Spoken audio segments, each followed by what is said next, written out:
안녕하세요. 목чин байна. За та Apple-ийн бүтээгдэхүүн хэрэглэдэг үү? За тэгвэл та зөв суугатаа ирсэн байна. За миний хувьд болохоор Apple-ийн бүтээгдэхүүнүүдийг бүгднийг хэрхэн худалдаж авах уу, хэрхэн ашиглах уу? За бүр аппликейшнийг үрээр нь та бүхэн задлж тайлбарлахаар энэ YouTube сувгийг нээсэн байна. За та үнэтэй бүтээгдэхүүн авлаа гэд хүмүүсээр их тэгвэл та бүхэнд би хэрхэн Apple-ийн бүтээгдэхүүнүүдийг бүрэн ашиглах талаар хичээлүүдийг оруулаа явъя. За өнөөдрийн бичлэгээрээ тэгвэл macOS-ийн Finder аппликейшны 2 дахь хичээлийг та бүхэнд хүргэж байна. За эхний хичээлийг та үзег бол энэ жишээ гарч байгаа линкээр ороод Finder хэсгийг за хэрхэн ашигладаг талаар үзчихэд эргээд ороод ирээрэй. Өнөөдрийн хичээлээрээ macOS-ийн Finder аппликейшнийг хэрхэн бүрэн ашиглах вэ? Дотор нь яг юу байгаа вэ гэдгийг 2 дахь хичээлийг үргэлжлүүлээ та бүхэнд зааж өгье. За тэгвэл хамтдаа хичээлдээ орцгоё. Кажа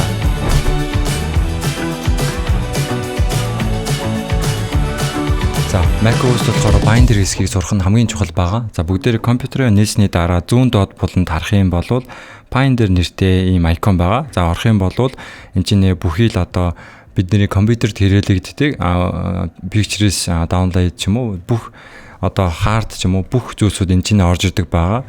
За хамгийн өнөөдөр болохоор хамгийн ихэнд нь юу заах вэ гэхээр за бид нэр болохоор энэ чинь folder дотроо байгаа зүйлсүүдийг дөрвөн төрлөөр харах боломжтой. Харах юм бол icon, list, columns, gallery гэсэн дөрвөн төрлөөр энэ folder дотроо юу байгааг нь харах боломжтой байдаг. Бүгдээ энэ icon дээр дарах юм бол дөрвөн төрлөөр харж болно. Гэхдээ энэ ч гэсэн shortcut байгаа.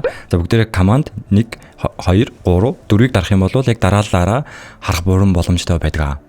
Finder хэсгийг бүгдээрээ үзэхдээ галерей мод нь болохоор зураг дараадаг хүмүүст маш ихээр ашиглагдах бүрэн боломжтой байгаа.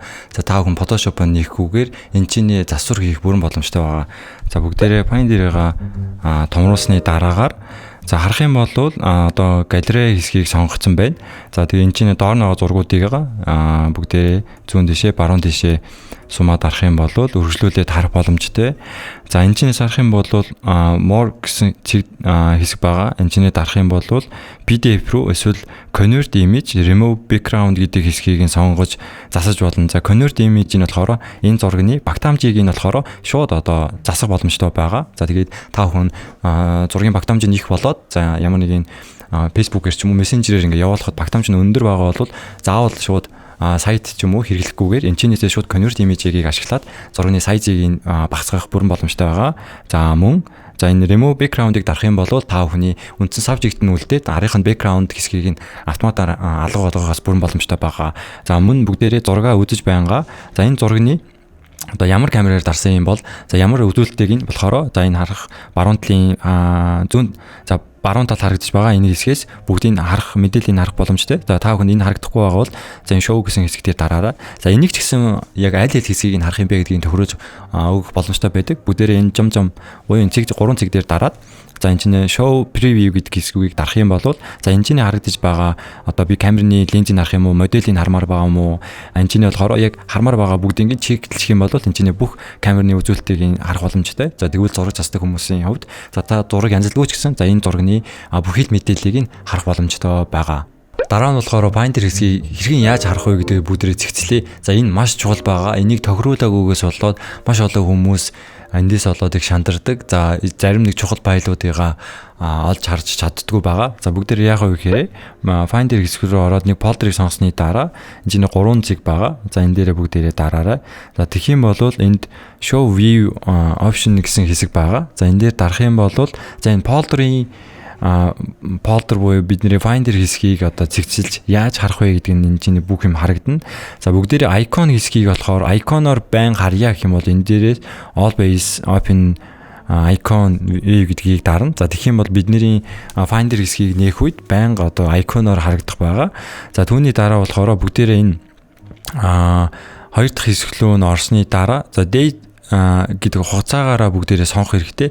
За энийг нөөн болгочих юм бол ямар асуудал үүсдэг бэ гэхээр за бидний одоо хэрэгжилж байгаа фолдерууд энэ чинь файлууд байгаа шүү дээ. Гэхдээ бүгдээр ингээд томруулчих. За эсвэл энэгээ Finder-аа ингээд жижигхэн болгочих юм бол за энэ файлууд маань ингээ харагдаж байгаач за зарим хэсэг нь ингээ харагддаггүй. За тэгэх юм бол бүр ингээ хол өөр газар ингээд явж идэг ч юм уу. Эсвэл энэ хэсгийг олгоороо за ингээ бүр ингэж л та бонороо бүр ингээ өөр газар байлаа шүү дээ. За тэгэх юм бол бид нар ингээ Finder-ыг харах үед болохоор энэ файлыг хайгаад олддгоо. Уг нь бол байгаад идэг. Гэхдээ олддгоо. Гэхдээ бүр ингээд Palantir-ийг болохоор бүр ингээд доор нуугдсан байх тохиолдлууд маш их гардаг байгаа.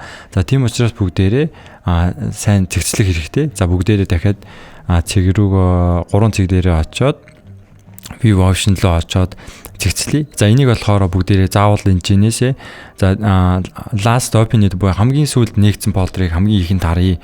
Ч юм уу өөрсдийнхөө дураараа ямар ч тач аль нэг хэсгийг сонгож өгөөрэй. За мөн ялгаагүй энэчнээсээ icon-ы хэмжээг ямар хуу хэмжээтэй хармаар байгаагаа сонгож болно. За хоорондын за зайгийг нь бас сонгож болохоор байгаа. За мөн ялгаагүй энэ item info гэдэг хэсэгтээ дарах юм бол за бидний үзэж байгаа сонсож байгаа дууны маань хэдэн минутын бэ? Эсвэл зургийн хэмжээ бүр бүгдээрээ шууд ингээ гараад ирдэг байгаа. За энэ background хэсэг дээр болохоор бүгдээрээ дуртай background хэсгийгээ дуртай color буюу өнгөөрөө сэлж болно. Мөн ялгаагүй pictures хэсэг дээр сонгох юм бол дуртай зургийгаа ийшээ оруулах юм бол арийнхаа background-ыг дуртай зургаараа бас байршуулгаж харах боломжтой байгаа. За бүгдээрээ settings хэсэг бүгдийг ингээ тохируулсныхаа дараа use хэсгийг заавал сонгож өгөөсэй гэж хүсэж байна. Та folder-ыг бүр icon-ы солих боломжтой. Энийг бас маш олон хүмүүс мэддэг.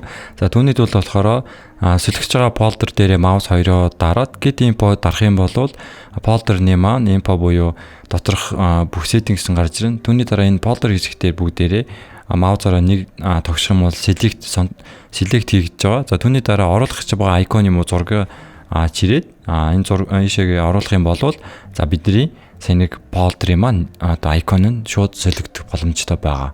Дараа нь болохоор folder-т байгаа файлыг хэрхэн устгах вэ? За Windows-тэй ижилхэн устдаггүй байгаа. За бүгдээрээ тэгвэл хамтдаа харцгаая. За бүгдээрээ яаж устдаггүй вэ гэхээр mouse хоёроо дараад бүгдээрээ move to trash гэдэг хогийн сав руугаа хийх юм бол устддаг байгаа. За түүний дараа хогийн сав руу очиод дахиад хогийн саваас унсдах. За энэ нь жоохон төвөгтэй байна гэх юм бол бүгдээрээ keyboard-ноосоо delete товч дарах юм бол устдахгүй. За бүгдээрээ command delete-ийг дарах юм бол устддаг байгаа. За command delete дараад устгачаад дахиад хогийн сав руу очиод устгахад төвөгтэй байна гэх юм бол за шууд устгах бас арга байгаа. За бүгдээрээ файлаа сонгосны дараа shift дараад shift command delete дарах юм бол хогийн сав руу ч гэсэн очиж устгахгүйгээр шууд компьютероос бүрэн устгах боломжтой байдаг байгаа. Дараа нь болохоор та бүхэнд бас Palantir хэсгийн нэг чухал зүйлийг танилцуулъя. За тэр нь болохоор бүгдээрээ энэ Palantir хэсгийнхаа дээр нь очиж байгаа mouse хоёроо дарах юм бол icon-оор харж болно. Icon text эсвэл бол icon only буюу зөвхөн icon-оор эсвэл text only-ноор буюу зөвхөн текстийг л харах боломжтой. За харах юм бол бүгдээрээ өөрчлөгдөж байгааг харж байна. За энэ дээр болохоор хэрхэн зөв байршуулах вэ гэдгээс хамаарат бидний ажлын хурд маань маш их хурдан болох боломжтой. За бүгдээрээ edit custom буюу тохиргоог хийх боломжтой байгаа. Mouse хоёроо дээр нь дараад custom toolbar хэсэг рүү очино. За тэгэх юм бол энэ хэсгээр байгаа хэсгүүдийг дураараа өөртөө сонгох боломжтой. За тэхийн тулд болохоор бүгдээрээ чинээ байгаа хэсгийг чирээд дуртай хэсэг дээрээ байршуулж болно. За эсвэл энэ хэсгийг би хармааргүй байна гэх юм бол за шууд чирээд оруулж ирж боломжтой байгаа. За миний хувьд болохоор AirDrop-ыг маш их хэрэглэдэг учраас за mouse хоёроо файлн дээрээ дараад AirDrop-ыг дараад тэг сонгохгүйгээр AirDrop-ыг байршуулчих юм бол за бүгдээр down гэдээ дарчи. Түүний дараа явуулах гэж байгаа байлаа сонголоо, AirDrop-аа сонголоо. Шууд маш хурднаар AirDrop-оор хүсэн хүн рүүгээ явуулах боломжтой байгаа. За тийм учраас бүгдээрээ энэ байгаа icon-ыг өөрсдийнхөө хэрэглэх хэмжээнд custom хийх юм бол та бүхэнд бас маш ихээр хэрэглэгдэх бахаа гэж бодож байна.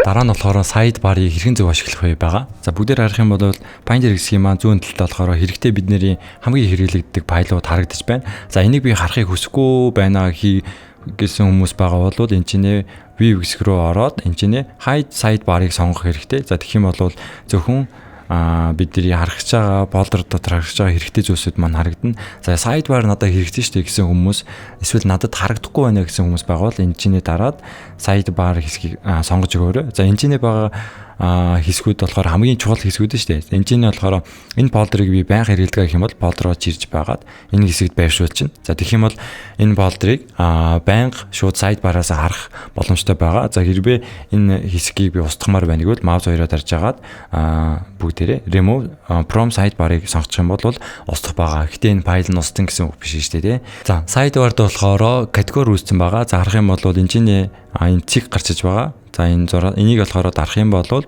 бүгдээрээ iCloud ч юм уу location. За энэ хэсгийг бөөнөрөө харах боломжтой байгаа. За миний мэдих нэг хүн энэ хэсгийг дараад бүгдийн алга болгочоод за миний бүх зүйлийг алга болчлоо. Компьютероор форматлах хэрэгтэй юу гэж ирж исэн ч удаа байгаа. За тийм учраас та бүхэн энэ жижигхэн айконыг мэдэхгүй болвол эдгээр хэсгийг энд байрладаг шүү. Энийг ингэж нээдэг шүү гэдэг мэдэх боломжгүй байгаа. За үргэлжлүүлээд энэчнээ байгаа сайд барыг шууд тохируулах боломжтой юу гэдэг нь боломжтой. За тэхийн тулд бүгдээрээ Finder хэсэг дээрээ очиод Settings хэсгийг сонгох юм бол энэ чиний сайд бар гэсэн хэсэг байгаа. За энэ сайд бараас болохоор энэ чиний надаа энэ харагдаж байгаа бүхий зүйл мөн жоохон төвөгтэй байна гэх юм бол хэрэггүй зүйлсүүдийг шууд чекийн дараад алга болгож болно. Эсвэл та бүхэнд одоо десктоп ч юм уу эсвэл яг миний хэрэгтэй зүйл маань энэ дотор байхгүй байна гэх юм бол за өөрсдийнхөө хэрэгтэй зүйлсүүдийг энэ чинээс ингээд нэмэх бүрэн боломжтой байгаа. Мөн ялгаагүй сайд бар руу шууд файлуудаа зөөх боломжтой байдаг. За энэ нь болохоор за бүгдээрээ энэ документ хэсэг рүү энэ YouTube thumbnail гэсэн фолдерыг зөөмөр байгуул зүгээр чирээл документ хэсэг рүү зөөх юм бол шууд копи хийгддэг байгаа. За мөн ялгаагүй энэ зураг байгаа шүү дээ. Энэ их сонирхолтой. За зураг дээрээ Miri Book буюу бүгдээрээ space дараад нээлээ. За түүний дараа Open Preview дээр дарах юм бол за энэ зураг руу ордог байгаа. За түүний дараа энэ зургийнхаа нэр ингээ icon дээр дарна шүү дээ. Тэгэх юм бол би энэ зургийг өөр фолдер руу бас ингээ үзэж байгаа зөөхийг хүсэж байгаа бол энэ icon дээр дарж байгаад дуртай фолдер руугаа чирэх юм бол бас копи хийгддэг байгаа. За мөн ялгаагүй энэ зургийнхаа icon дээрээ дараад маус хоёроо дарах юм бол аль фолдер руугаа шууд бас ингэ шилжих боломжтой байдаг байгаа. За энэ зургийн байгаа фолдер руу шууд шилжих боломжтой байгаа. Дараа нь болохоор search хэсэг байгаа. За search хэсгийг хэрхэн хайх талаар та бүхэн зааж өгье. За search хэсэг дээр дарах юм бол за бүгдээрээ PDF файл хаяа л да. Тэгэх юм бол харах юм бол DS Mac буюу Mac-аас хайж байгаа эсвэл яг энэ фолдер дотроос хайх бас бүрэн боломжтой байгаа. За та бүхэн энэ дээрээс яг хаанаас хайх гэж авъя гэдгээ документ DS Mac буюу энийг сонгох хэрэгтэй. За дараа нь болохоор их гайхамшигтай шорткат байгаа. За та бүхэн энийг мэдэх юм бол үнэхээр гайх байгаа. За ийм байсан юм уу гэж бүр гайхаар хэмжээнд байгаа. За тэрний үхээр за бүгдээрээ за харахыг фолдер дотор Finder хэсгээр ороод за маш олон ийм зургийг сонгосныхаа дараа маус хоёроо дараад за харах юм бол бүгдээрээ keyboard-наас option хэсгийг дараараа тэгэх юм бол энэ маус хоёр дараад гарч исэн хэсгийн маань одоо нэвшлүүд нь өөрчлөгдөж байгаа бүгдээр харж байгаа шүү дээ. За бүгдээр ийм тохиолдол байсан уу? Энд бүх зургийг сонгосны дараа get info буюу бүхий л зургнуудын маань бүх файлыг ямар өргөжлөлтөө ямар хэмжээтэйг хармаар байгаа үед get info-г дарахаар ингээд бүгд ингээ энэ үед бүгдээр цочирч ирсэн үү? Яана бүх файлаа нээчлээ гэж. За энэ үед бити сандраарай. За бүгдийн гэсэн нэг дор хаах боломжтой байгаа. За бүгдээр аль нэг хэсгийг сонгосны дараа файл хэсэг рүү очих юм бол close window буюу энэ сайн нээснийгаа хааж байгаа шүү дээ. Гэхдээ бүгд option хэсгийг дараад үзээрэй. Тэгэх юм бол close all буюу сайн нэгнээс бүгднийг хаах боломжтой байгаа.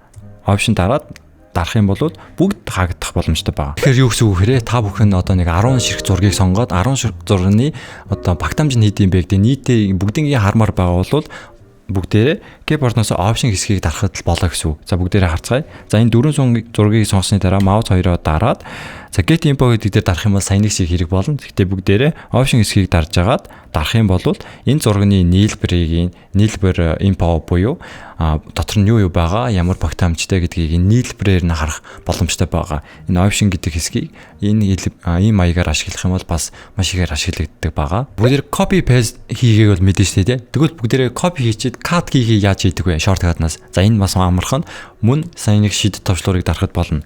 За бүгдээрээ Ctrl C гээд Ctrl V гээд за бүгдээрээ файлыгаа Ctrl C гэж дарсны дараа Ctrl V гэх юм бол copy хийчихэд бас paste буюу copy хийдэг байгаа. За тэгхгүйгээр зөв cut хиймээр байгаа бол Ctrl C дарсныхаа дараа нөгөө зөөх гэж байгаа газар дээр очиод option Ctrl V дарах юм бол шууд файл маань cut буюу move хийгддэг байгаа. За мөн ялгаагүй за бүгдээрээ command A дарах юм бол бүх файл маань select хийгддэг байгаа. За түүний дараа option A дарах юм бол select маань арилдаг байгаа. За тийм учраас энэ shortcut-ыг маш олон зүйл дээр ашиглаж болж байгаас мөн ялгаагүй маусаараа бүгдээрээ файлуудаа зөөдөн штэ. Бүгдээрээ энэ зургийг болохоор дэлгэц рүү хуулъя. За тэгэх юм бол шууд move буюу шууд хуулагддаг байгаа. Тэгхгүйгээр бүгдээрээ copy хиймээр байгаа бол option дарж байгаа зөөх юм бол нэмэх тэмдэг гарчиж байгаас тэгэх юм бол шууд copy хийх боломжтой байгаа.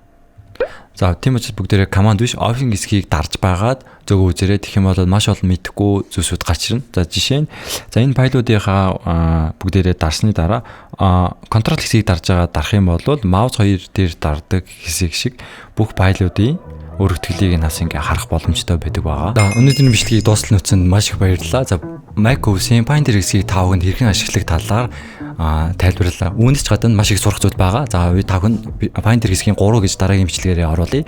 За иймэрхүү ганцхан Mac OS-ийн Finder гэдэг хэсгийг сурахад ийм олон үйлдэл байна. За үүнтэй ижилхэн бүх аппликейшнд иймэрхүү сурах ёстой зүйлсүүд байгаа. Хэрвээ та сурчих юм бол өөрсдөө Mac OS-ийг бүрэн хэмжээнд ашиглах хэмжээнд болно. За зүгээр харагдах маягаар Mac OS-ийг хэрэглээд гоё гэж хэрэглэхээс илүү доторх бүх зүйлийг сурчих юм бол за та бүхний ажлын хурд маш ихээр нэвтэх боломжтой. Mac OS-ийг бүрэн ашиглах боломжтой байгаа. За өнөөдрийн бичлэгийг дуустал нөөцөнд баярлалаа. Дараагийн бичлэгээрээ уулзцгаая. Аньян.